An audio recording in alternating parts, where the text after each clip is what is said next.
Todos os dias, centenas de cidadãos na América Latina relatam episódios fascinantes que envolvem o fenômeno dos OVNIs. Muitos desses casos são veiculados pela mídia, despertando a curiosidade da população. Os céticos afirmam que se trata de confusões, autossugestão, folclore e crenças de grupos que desejam que o homem não esteja sozinho no universo. Mas como justificar esse argumento quando as testemunhas são pilotos e controladores aéreos? O que há por trás dessas histórias? Por que são testemunhos confidenciais? E por que esses relatos não vêm à luz? No Brasil, em 1996, um piloto viu um objeto incomum sobrevoando o estado do Rio Grande do Sul. Sem pensar nas consequências, dirigiu-se até ele para examiná-lo de perto. O objeto era tão grande que foi visto da Terra.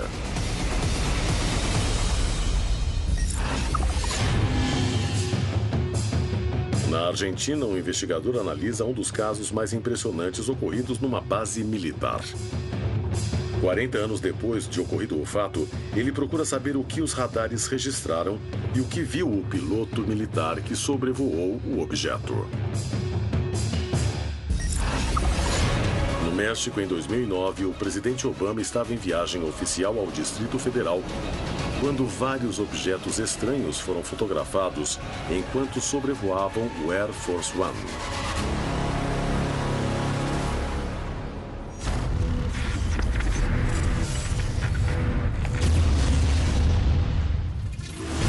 Contato extraterrestre. Apresentamos hoje OVNIs e aviões. Os pilotos são considerados testemunhas privilegiadas, mas seus relatos nem sempre vêm à luz. No campo da aeronáutica, os pilotos nem sempre dizem o que viram porque ficam constrangidos, porque dirão que são loucos ou então sofrem certa restrição para que não falem abertamente desse assunto. Os pilotos são privilegiados, têm um alto nível de treinamento. Tem um instrumental a bordo do avião. Eles podem resolver situações complexas. Além disso, tem níveis diferentes de altitude. E por último, e o que é mais importante, há o fato de que eles precisam manter sua reputação profissional. O que ocorre é que, oficialmente ou não oficialmente, a maioria das linhas aéreas ao redor do mundo instruem seus pilotos a não reportarem um OVNI, a não falarem de OVNIs. O tema é sigiloso. Quando eles falam, o mundo ouve de outra maneira. E os fenômenos OVNIs tomam proporções imensas. É hora de descobrir o que se esconde por trás dessas histórias.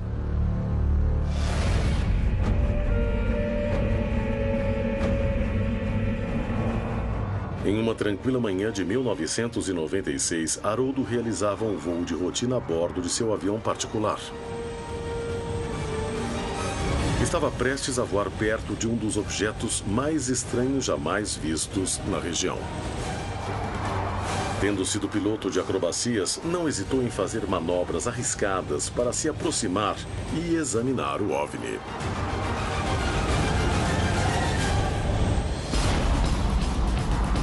Decolei de Porto Alegre exatamente às 8h30 da manhã, um sábado. O dia estava praticamente bom, uma visibilidade boa. O teto aproximadamente tinha uma camada de nuvens esparsas, aproximadamente a 7.000 pés. Eu vinha a 5.500 pés. E nessa altitude eu vinha no padrão do voo controlado pelo controle de tráfego aéreo brasileiro, que é o controle Centro Curitiba. Foi um dia totalmente diferente. E nós estávamos todos juntos, porque na época o controle de tráfego ficava dentro do prédio do aeroporto, na parte baixa, nós ainda não tínhamos aquela torre ali. E estávamos ali conversando, era uma manhã muito bonita, um céu claro. Ao me aproximar de Pelotas, ao fazer o procedimento para a cidade do Capão do Leão, eu avistei à minha esquerda, quando estava chegando na cidade, um objeto estranho sobre a Lagoa dos Patos. Comuniquei à torre, perguntei à torre, vocês estão vendo o que eu estou vendo? O aeroporto de Pelotas não possuía um radar capaz de detectar a presença de um objeto estranho.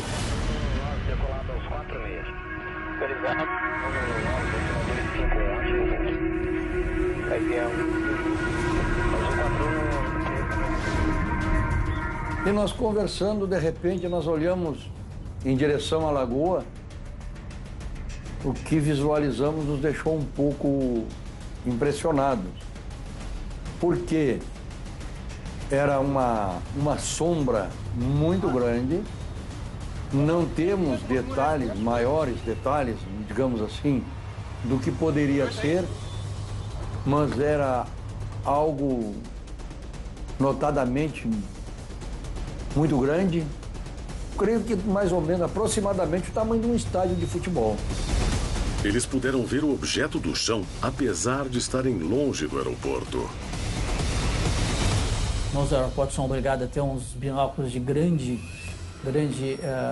visão distante. Então o controlador de voo, na época, pegou o binóculo e disse, o que é aquilo? E eu me desloquei até o local para verificar o que era. Chegando próximo ao objeto, eu me deparei com um objeto como piloto, já tinha praticamente 20 anos de voo. Um objeto totalmente estranho, totalmente anormal do que eu estava acostumado a visualizar. Comuniquei ao pessoal da torre, vocês estão vendo o que eu estou vendo? O pessoal falou, sim, o que é isso, Haroldo? Eu digo, não sei, eu vou olhar. O que a gente pode dizer que nós notamos de diferente é que ela era, além do tamanho descomunal que nós podíamos ver dali, ela tinha uma a formação dela era como se fosse uma pirâmide. Haroldo decidiu se aproximar do objeto para examiná-lo. Seu pequeno avião se dirigiu a algo desconhecido, que o superava em tamanho e, possivelmente, em tecnologia.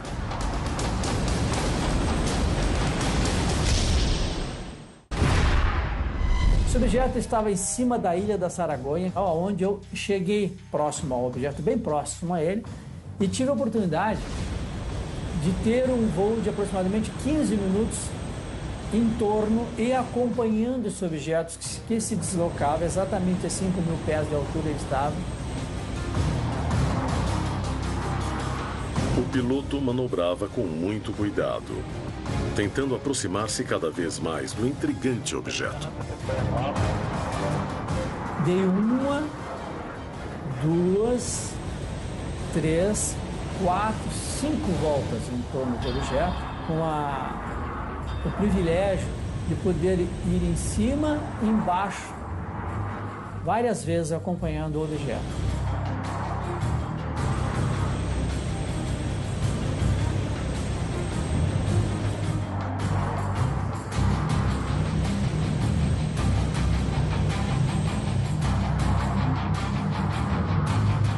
Nesse tempo de voo, eu fiquei bastante ansioso, porque eu estava vendo um objeto que não era acostumado com a noção básica de aviação que eu aprendi. Eu me formei em 1979, hoje eu tenho 35 anos de voo. Então, naquela época eu não estava vendo um objeto que realmente não era um objeto acostumado. Quanto mais via o objeto, mais ele confirmava que não se comparava a nada que conhecesse. Porque ele girava e tinha várias saliências, e ele não era totalmente redondo, ele era como se fosse um octógono, tinha 8 lados. E nesses lados tinha umas saliências. A cor do objeto era muito interessante, parecia um latão bronze enferrujado. Aí quando eu cheguei próximo, e aí eu tive a consciência que aquilo não era aquilo do nosso planeta. Ele queria se aproximar o máximo possível para descobrir do que se tratava. Eu tive a oportunidade de visualizar e procurar alguma saída de calor, uma saída térmica. Não havia absolutamente nada. A parte de cima desse objeto era bem arredondada, como se fosse uma cúpula. eu posso especificar exatamente a altura do objeto. Como no avião eu tenho o altímetro, ele tinha exatamente 60 metros de altura. Quando eu estou completando a quinta volta, aquela cúpula de cima abriu. Haroldo voava próximo a um objeto que tinha padrões de voo completamente incomuns e que media 60 metros de altura quando começou a mudar sua morfologia, abrindo uma espécie de comporta. O pequeno avião corria perigo e não havia nada que o defendesse caso o objeto o atacasse.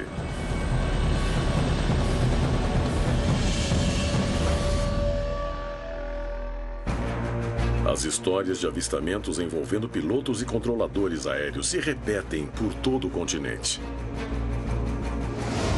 Há cerca de 50 anos, na Argentina, um caso teria ocorrido no centro de uma base militar. Existiriam provas físicas da presença e da interação de uma suposta nave extraterrestre com um avião da Marinha Argentina. O jornalista Jorge Marron está disposto a descobrir se o caso se deu tal como relata a imprensa, com o fim de determinar o que exatamente ocorreu na base naval de Punta Índio, em Buenos Aires, em 1965.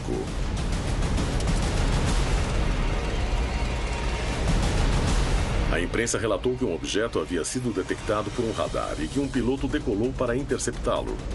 Ao sair de uma nuvem, o piloto teria se deparado com o objeto. Mas existem provas concretas desse incidente? Para obter todas as respostas, o jornalista Jorge Marron se reunirá com a primeira pessoa que investigou o caso, Fábio Zerpa, um dos ufólogos mais renomados do continente, que teria sido o primeiro a pesquisar o ocorrido. O que sabe desse caso? Bom, foi um caso que, para nós, foi exemplar na ufologia mundial, porque havia um bip no radar da base de Punta Índio que já estava lá havia muito tempo e chamava a atenção. Então, Federico Machain, que era um aviador naval, pediu para decolar com o avião e começar a perseguir aquela luz tão estranha. Lembro que o controlador de voo o instruía.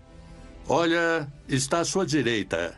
Então ele virava para a direita e não estava mais. Disse, não está à sua esquerda. Ele virou para a esquerda e não estava mais à esquerda. Então ele fez várias manobras assim, até que em determinado momento ele fez que ia para a direita, mas foi para a esquerda e foi então que ele viu. Foi o primeiro piloto militar, até onde eu tenho conhecimento, que viu um OVNI muito de perto. Por que este caso é tão importante para o senhor? Porque uma base naval de um país aceitou a realidade dos OVNIs quando o captaram fisicamente no radar de uma base naval. E isso é muito importante. Houve uma investigação oficial e a que resultado chegou? Quem fez a investigação oficial foi o capitão Pagani. A versão oficial foi dada pelo próprio chefe do Departamento de OVNIs da Marinha de Guerra Argentina. E o que concluíram? O que disseram? Disseram que era verdade. Verdade? E isso permitiu que o caso fosse difundido e que o nomeássemos. Qual é sua teoria sobre esse objeto que apareceu?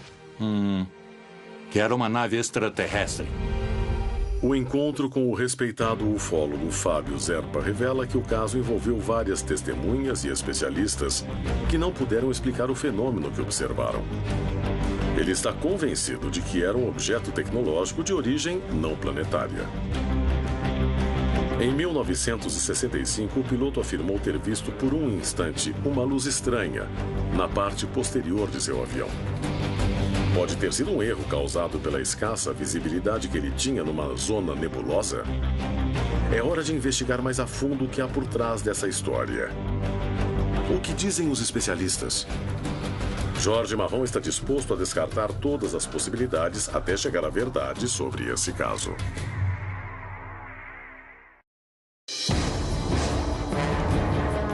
Em 1993, um piloto viu um estranho objeto sobrevoando o estado do Rio Grande do Sul.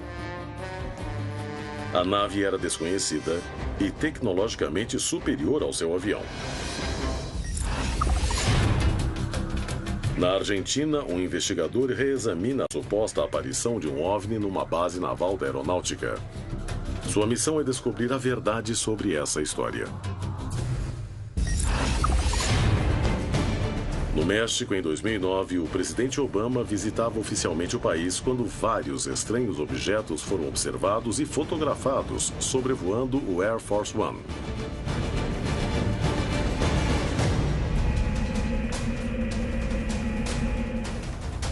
Em 5 de outubro de 1996, Haroldo fazia sozinho um voo de rotina quando viu um objeto muito estranho à sua frente. Imediatamente avisou a torre de controle, de onde puderam ver a enorme sombra que pairava sobre a região. Quando se aproximou para examiná-lo melhor, o OVNI começou a abrir uma comporta.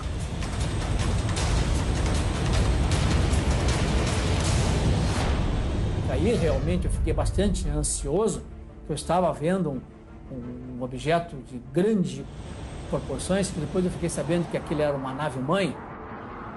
Lá de dentro saiu um objeto, aí todo mundo conhece, o famoso disco voador, que sabe, ao formato de 2 pratos colados, saiu parado, inclinou a 45 graus, e uma velocidade fantástica.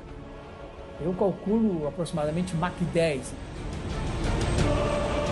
Haroldo não hesitou em se aproximar cada vez mais para examiná-lo.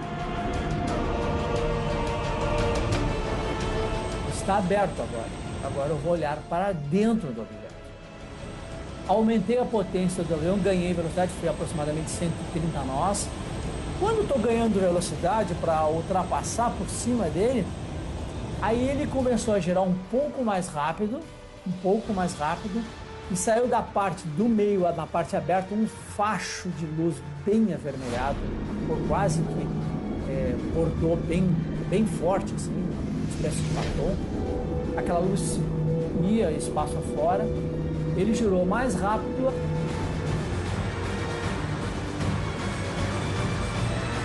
Ele acelerou praticamente na mesma velocidade do objeto pequeno. E nós ficamos ali, olhando, até que, num determinado momento, foi como se num piscar de olhos, aquilo desapareceu.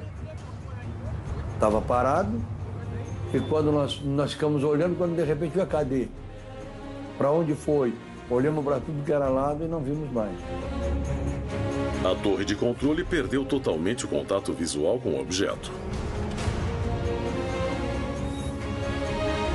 Haroldo teria mesmo corrido perigo de vida? Até hoje ainda é impossível explicar o que eles viram, embora todas as testemunhas fossem especialistas e treinadas em voo. Além disso, suas descrições são idênticas. Tratava-se de algum tipo de tecnologia secreta? Ou podia realmente ser uma espaçonave? O evento de 5 de outubro de 1996 coincide com muitas experiências que milhares de testemunhas relatam em todo o continente. E como em outros casos, não restam dúvidas de que algo estranho ocorreu, embora não se possa explicar exatamente do que se tratava. A América Latina conta com vários organismos oficiais que se dedicam a investigar o fenômeno OVNI. Países como Chile, Uruguai, Argentina, Brasil e Peru destinaram fundos para descobrir o que se esconde por trás desses avistamentos. No entanto, as informações nem sempre são divulgadas. Por que são ocultadas? O que há por trás das investigações oficiais? Por que motivos esse tema é investigado oficialmente? O primeiro, o principal, é tentar determinar ou explicar algo que contraria tudo que se conhece ou que surge e não se pode classificar. Nós sabemos que os Estados Unidos tinha o projeto Blue Book, Livro Azul, que foi de 1951 a 1969. Evidentemente, em consequência também, no ponto de vista, em consequência da Guerra Fria. Muitos céticos relacionam o fenômeno OVNI com a Guerra Fria. Mas como se justifica que 25 anos após o fim desse conflito, países pacíficos como os latino-americanos continuem a investigá-lo de perto? E mais, por que o fazem em segredo? Se admitirmos por um instante que existe um fenômeno fora do comum, que tem a tecnologia e a propulsão que estamos vendo e que as testemunhas relatam, a principal prioridade do governo, ou dos governos, é se apropriar dessa informação. E, é claro, mantê-la em segredo. Embora alguns governos digam que não, estou convencida de que é um assunto de segurança nacional. Isto por um lado. Mas, por outro lado, temos astronautas controladores de voo relatando esses objetos não identificados. Mas muitos governos preferem negar tudo e afirmar que não existem. Sem dúvida, o fenômeno OVNI é investigado oficialmente em muitos países, que admitem que essas manifestações são reais. No entanto, esses documentos não são divulgados, despertando todo tipo de suspeitas entre a comunidade. Qual é a origem desses incidentes? Os governos sabem a resposta e a ocultam? Ou ignoram do que se trata?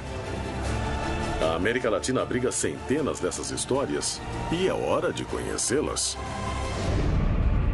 Em 1965, uma base aérea da Marinha Argentina se viu envolvida em um incidente quando um objeto foi detectado pelos radares e finalmente visto por um piloto em seu avião. A maioria das principais testemunhas já morreu, mas existem relatórios e investigações em torno do caso. O jornalista Jorge Marrom vai à redação da revista Match One, órgão oficial de difusão da aviação naval argentina.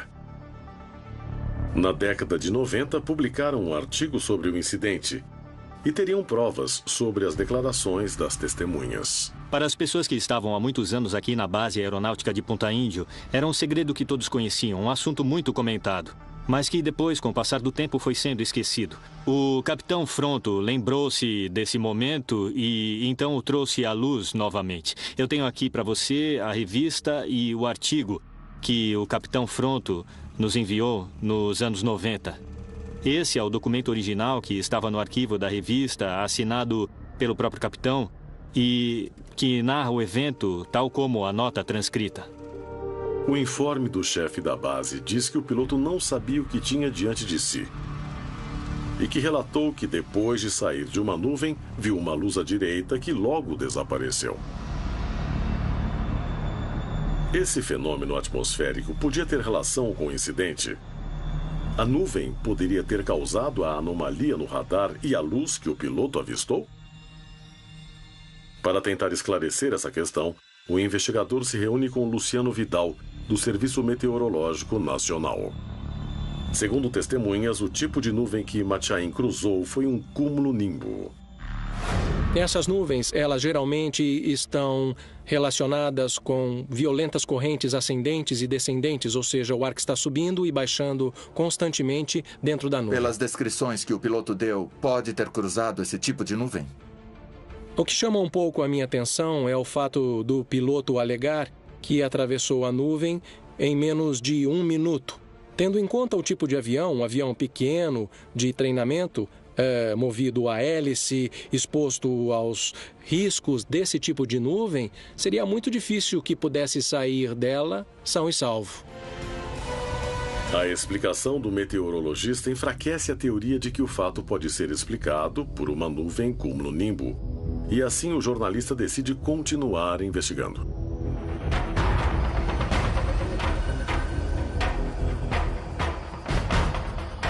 Em seguida, dirige-se à base da aeronáutica de Punta Índio. É a primeira vez que a televisão entrará numa base militar para contar essa história. Estamos na antiga sala do radar de Punta Índio. Esse cômodo foi usado de 1960 em diante para o controle de aviões através do radar. O radar que tínhamos era um radar primitivo, de uma geração muito antiga e que nos permitia ver os movimentos dos aviões. No caso que investigo, de 1965, apareceu um eco no radar que não era um avião. O que podia ser? Bom, a tecnologia daquela época não permitia que o radar filtrasse, teoricamente, muitos ecos. Podia-se ver até os bandos de pássaros se deslocando. Havia ecos propriamente ditos, que se chamavam ecos parasitas, que o próprio radar produzia com sua tecnologia. E existiam ecos parasitas que podiam, às vezes, chegar a se confundir com um avião. E as nuvens cumulonimbus apareciam no radar? Sim. As cumulonimbus apareciam e apareciam bem forte, bem delineadas no radar. Mas nesse caso, em 1965, o que me chamou um pouco a atenção foi o fato de o eco ser um pouco mais forte do que podia representar o eco de um avião. O operador descartou que o objeto que apareceu na tela fosse alguma das interferências conhecidas na região. Também esclareceu que as nuvens cumulonimbo, embora aparecessem no radar, eram frequentes e conhecidas. Então, qual foi o objeto que pôs a base em alerta? O que Matyain avistou do seu avião? Jorge Marron confirmou a história na base. Punta Índio seria um local de avistamentos? Para responder essa pergunta, ele decide se encontrar com o pesquisador local, Fabien Falcó.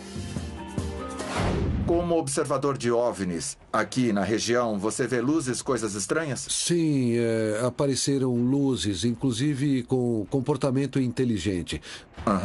O que eu quero dizer com isso é que, digamos, se você lhes envia sinais de luzes, eles respondem na mesma frequência.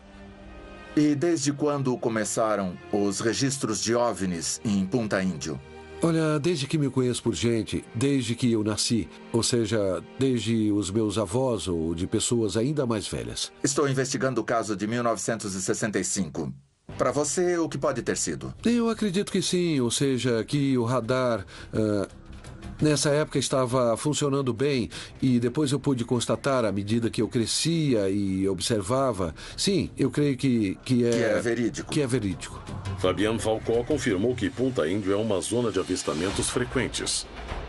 Cada prova obtida por Jorge Marron confirma a natureza estranha desse incidente. O único passo que resta é conversar com uma das poucas testemunhas vivas do caso, o ex-controlador de voo da base, que está disposto a contar sua história pela primeira vez diante de uma câmera.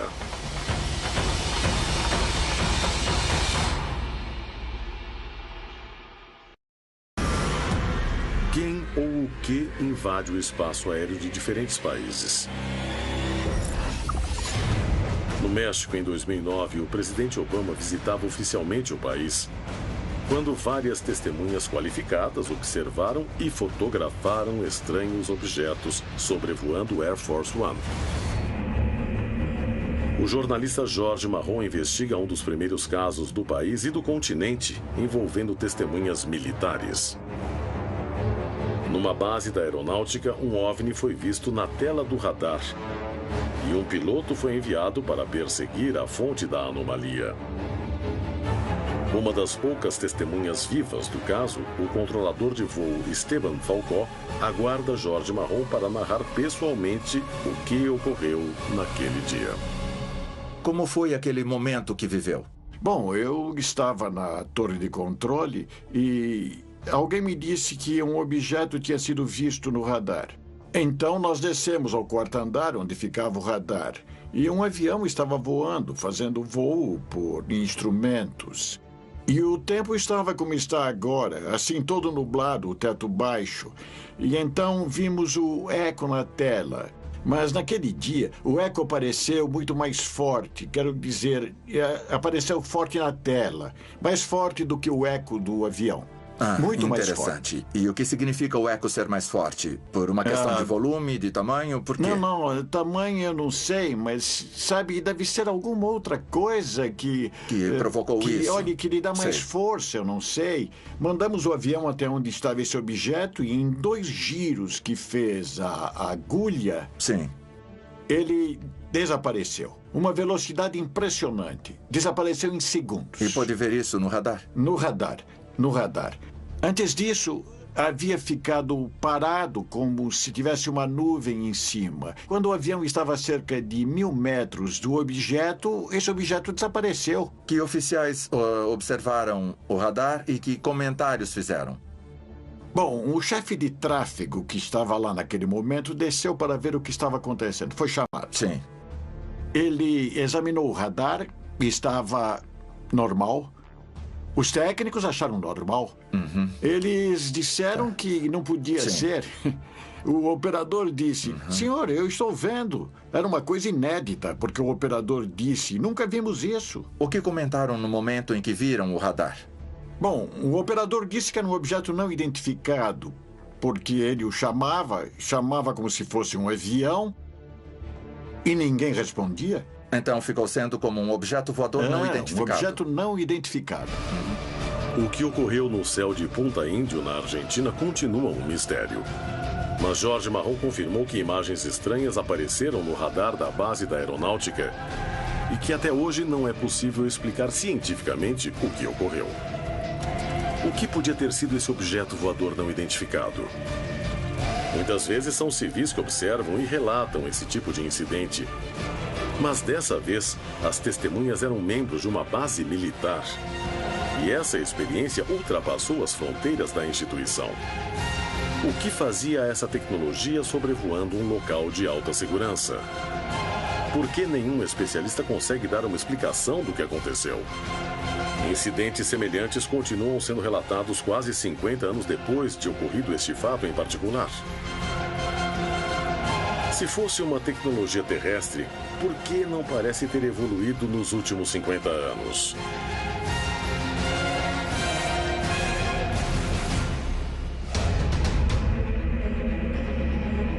Em abril de 2009, um grupo de fotógrafos interessados em documentar a história da aviação mexicana seguia de perto os passos do Air Force One. E suas câmeras estavam prestes a registrar um evento histórico.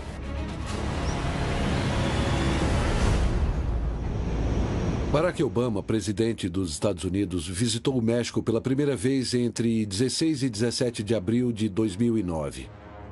E no aeroporto, por razões óbvias, havia muita movimentação. Além das minhas atividades profissionais, eu gosto muito de fotografia. É o meu hobby, também tudo que tem a ver com aviação. E naquela ocasião vieram aviões que não costumávamos ver. Nesse caso, era o avião de Obama, um avião raro de se fotografar, que não se vê em qualquer lugar. As experientes testemunhas haviam se reunido num terraço próximo à pista de aterrissagem. No dia 16, quando chegou o Air Force One, que é um Boeing 747, já estávamos no terraço havia 2 ou 3 horas, esperando a chegada com a intenção de tirar boas fotografias. E os aviões passaram muito perto de nós. E a partir de então, começamos a ver algumas coisas estranhas. Miguel Ángel Rodrigues estava muito perto da trajetória dos aviões e foi quando então viu alguns objetos que no momento não pôde descrever. Por medidas de segurança, em certo momento, cancelaram os voos, foram desviados. Quando o último avião aterrissou, eu me lembro que na parte de trás eu vi passar um objeto muito rápido. Eu comentei com meu amigo Alfonso Flores. Olha só, acabei de ver um objeto passar bem atrás do último avião. E foi isso. Ele disse que o aeroporto já estava fechado. No final, Obama não ia passar por aquele lado, mas sim em outra pista. E ele disse, vem pra cá. Me restavam 10 minutos para chegar ao hangar. E imediatamente eu cheguei. Subimos até a parte alta do hangar, até o telhado, de onde víamos as pistas bem de frente. E aí começamos a esperar que o avião de Obama, enfim, chegasse. Estávamos equipados, éramos 4 ou 5 pessoas. E então ouvimos que o avião de Obama estava para chegar. E assim se passou o tempo. E os aviões de Obama começaram a chegar. Eu lembro que olhamos para cima, porque ouvimos que um avião estava passando ali. Achamos que veríamos, não sei, um avião americano, um F-16, algum avião que servia para a segurança de Obama. E eu percebi que havia uma esfera. No lado direito havia uma esfera branca. E eu comentei com os meus amigos, olhem aquela esfera. Então começamos a tirar fotos. E foi quando chegaram os aviões do Obama, o 747 e o 757. E logo depois deixamos de ver os objetos. Mas no dia 17, o último dia da visita, no dia seguinte, de novo chegamos muito cedo ao hangar da empresa onde eu trabalhava naquela época e que dava para as pistas do aeroporto. Depois dos estranhos eventos de 16 de abril, ninguém imaginava que o que acontecera na manhã anterior era apenas o começo. Então, vimos outros aviões e tiramos fotografias para fazer as provas e, bom, chegaram os helicópteros presidenciais de Barack Obama. E nisso vimos que havia começado o movimento. Pudemos fotografar alguns aviões espiões, aviões que levam equipes de radar, entre eles um Boeing 557. Em seguida, chegou a hora em que os aviões tinham passado, mas continuávamos a ouvir barulhos no céu. Eu não sei, não sabíamos exatamente o que era. Até que, em certo momento, um de nós olhou para o céu e disse: "Tem uma esfera."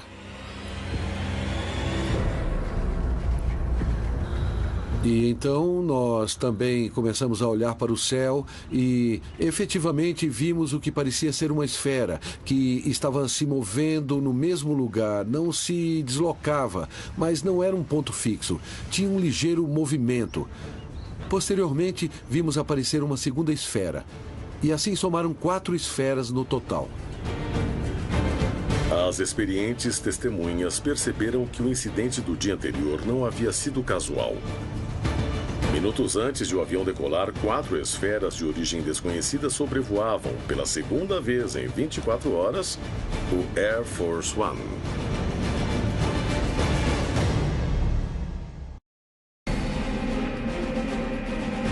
Em abril de 2009, um grupo de fotógrafos e estudiosos da história da aviação mexicana documentava o avião de Barack Obama em visita oficial ao país.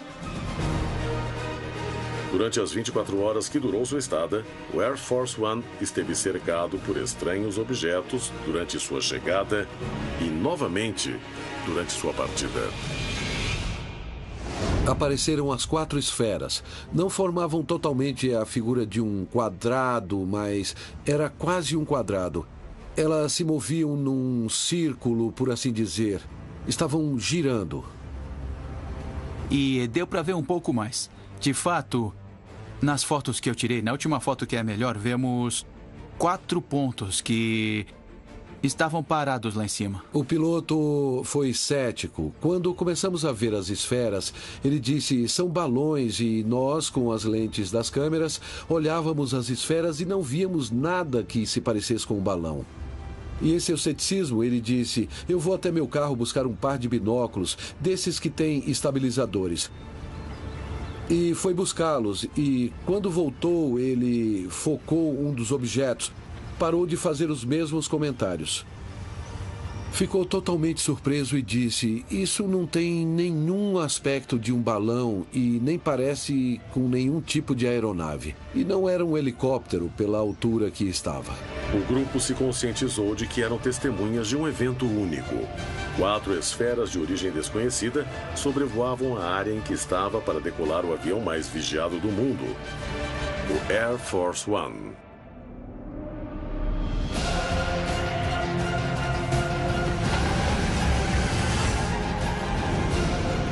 Que coincidência estar para decolar o avião presidencial, levando o presidente do país mais poderoso do mundo, e aquelas esferas estavam lá. O avião decolou e foi se afastando. E imediatamente voltamos a olhar as esferas. E lá estavam elas. Houve um momento em que vimos que uma começava praticamente a desaparecer e depois começou a desaparecer outra. E outra, até que a 4ª desapareceu, simplesmente como se tivessem evaporado ou se tivessem desintegrado, desapareceram. As 4 testemunhas começaram a procurar uma possível explicação para o que tinham visto. Não tínhamos a mais remota ideia do que era aquilo, o que faziam ali. Vimos 4 esferas e tínhamos evidências, as fotografias que tiramos naquele dia. Qual seria a natureza das 4 esferas? Seria um fenômeno explicável ou algo completamente desconhecido sobrevoou o Air Force One? Se for assim, como interpretar o fato de 4 OVNIs sobrevoarem o avião do homem mais poderoso do mundo?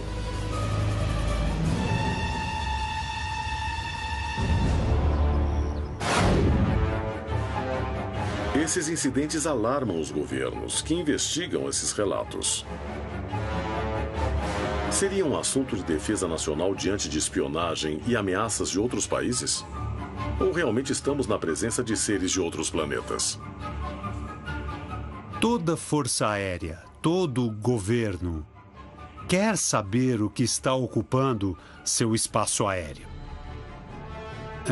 Não acontece a situação em que um controlador de tráfego aéreo detecta algo no radar ou um piloto vê algo e o governo diz: não estamos interessados. É claro que os governos estão interessados nos OVNIs, ou seja lá o que forem na verdade. As Forças Armadas, e especificamente as Forças Aéreas, investigam isso com equipamentos hoje sofisticados para saber se poderá ser um vetor desconhecido, um avião mesmo, né? Um balão, um satélite, fazendo espionagem de áreas estratégicas. A maior ameaça, em termos de defesa nacional, vem a ser essa. A hipótese sobre segredos de segurança nacional explicaria a duração da confidencialidade por algum tempo. Mas como interpretar que o silêncio e o sigilo se mantenham décadas depois de ocorridos os incidentes? É correto que já disseram vários cientistas e antigos membros de organismos, pelo menos nos Estados Unidos, que várias naves com essa tecnologia estão em poder do governo ou dos militares. É lógico que o governo não queira falar disso, porque teria, em primeiro lugar, que compartilhar essa tecnologia que provavelmente está sendo pesquisada atualmente. Falam de possibilidades táticas, de equipamentos extraordinários, mas na hora H, em cenários de guerra, a mesma tecnologia é aplicada. Nunca surge algo tão extraordinário que mude o curso da guerra. Se essas coisas mudassem o curso das guerras, com certeza seriam usadas. A existência de informes secretos, ocultos, de investigações do fenômeno dos OVNIs implica, embora muitos governos não reconheçam, uma questão de segurança nacional. E a segurança nacional não está aberta ao público.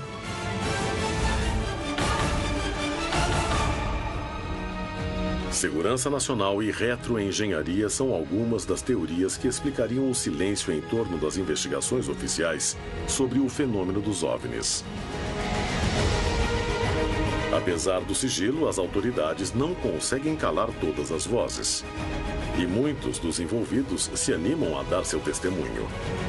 E é hora de ouvir suas histórias para tentar descobrir toda a verdade.